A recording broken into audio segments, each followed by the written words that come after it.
બધું આજે મેં એમના મકાનો ખરાબ થઈ ગયા, એમનું અનાજ પાણી બધું ચણાઈ ગયું છે, પૂરેપૂરું નુકસાન થઈ રહ્યું છે. અને અમારો કોઈ ભાજપ કે કોંગ્રેસ વાળા કોઈ નેતા અહીં ફરક્યા નથી. જયારે વોટ લેવાના હોય ત્યારે બધા અહીં આવી જાય છે. અને આજે આ ગામની દશા જો અમારું આ રોકડા ગામ એક નાનું ગામ છે સાહેબ, આજે 100 થી 150 ઘરોની તબાહી મચી ગઈ છે. તબાહી ને તબાહી તબાહી, પણ કોઈ મુલાકાત આવ્યા નથી કે સરકારની કોઈ નાવ કે કોઈ વ્યવસ્થા નથી. ફક્ત એક સ્કૂલમાં એક આશરો આપ્યો છે કે જે વઘારેલી ખીચડી જમાઈ લો, વઘારેલી ખીચડી આજે 150 માણસને કેવી રીતે પહોંચે? આજે અમારે આજીવન અમારું ભરણ પોષણ અમારું 10 દિવસથી અમે અહીંયા કરીએ છીએ કે શું કરવું, પણ કોઈ સારો કોઈ તકલીફ નથી. કાલ રાત્રે 4 વાગે પાણી ઘૂસી ગયું છે. બધાને અમે તાત્કાલિક ગામના લોકો આવી બચાવ્યા છે, પણ સરકારની કોઈ સહાય કે કોઈ અમને મદદ મળી નથી.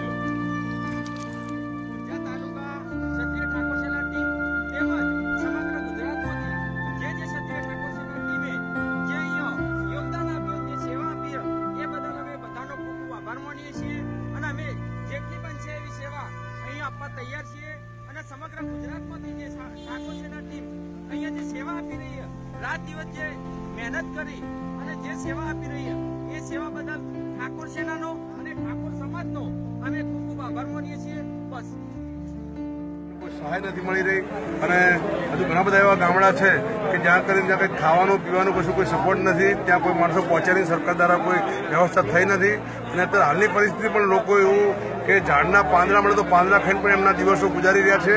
ત્યારે હું સરકારને કહેવા માંગુ છું કે તમે આ ગરીબ પ્રજા ઉપર જે ગામડાઓમાં જે ખેડૂત કે ગરીબ તમામ પ્રજાઓ કે કોઈ પણ સમાજ હોય આ તમામ ફસાયેલા છે, તમે ક્યારે એમને સહકાર આપશો? તમે ક્યારે એમને મદદરૂપ થશો કે જ્યારે એ મોતના ભેટે ત્યારે તમે એને મદદ કરશો? આજે ઘણા બધા લોકો મોતને ભેટે તેમ છતાં સરકારી તંત્ર હજુ ઊંઘે છે. સરકારી તંત્રએ હજુ પૂરી કેર લીધી નથી અને તમામ લોકોને અત્યારે મુસીબત પડી રહી છે. કોઈ પણ પ્રકારની સહાય મળી નથી રહી. ત્યારે હું સરકારને કહેવા માંગુ છું અને મીડિયાના ભાઈઓને પણ કહેવા માંગુ છું કે તમામ મીડિયા જે કંઈ હોય પરિસ્થિતિ બનાસકાંઠાની અંદર જે કંઈ બનાવ હોય, જે કંઈ પરિસ્થિતિ હોય નાની મોટી સ્પષ્ટ બતાવે, જેથી કરી એના લોકોને ખબર પડે અને એ પ્રમાણે તમામ લોકો એમને મદદરૂપ થાય. સરકારી તંત્ર તો ઊંઘે છે પણ પબ્લિક જાગે છે. તમામ સમાજ આજે એકબીજાને ખભેથી ખભો મિલાઈ અને એકબીજાને મદદરૂપ થઈ રહી છે. ત્યારે હું સરકારને કહેવા માંગુ છું કે જો તમે જો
લાકડી દઈ જાય, લાકડી પકડાવ.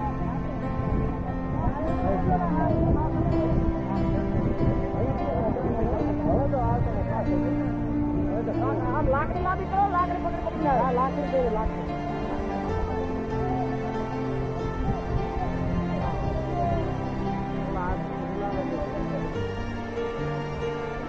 બસ હેરાન લઈ લો ખાલી.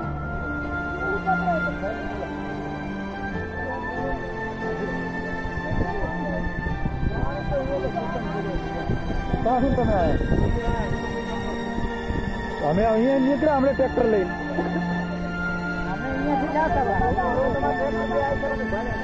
કેવું પડે ને. છોકરાને તો લઈ ગયા અમે, છોકરાઓને તો ભેગા ભેગા લેતા હોત ને.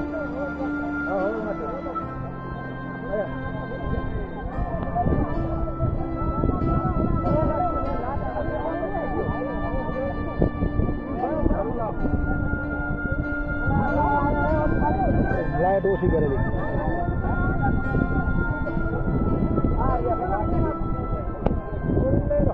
ઓલી બાજુ ઓલા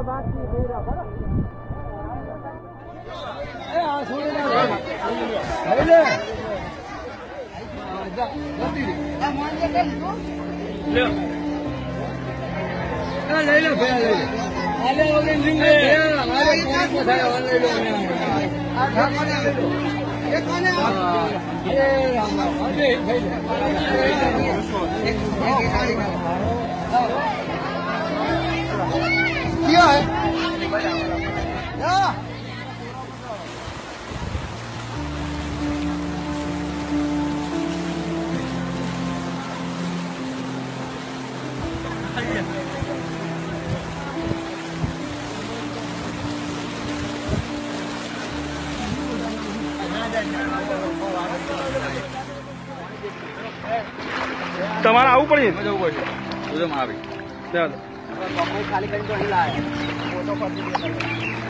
પહેલાજી જય માતાજી પહેલા તું નહીં હો પાણી મેં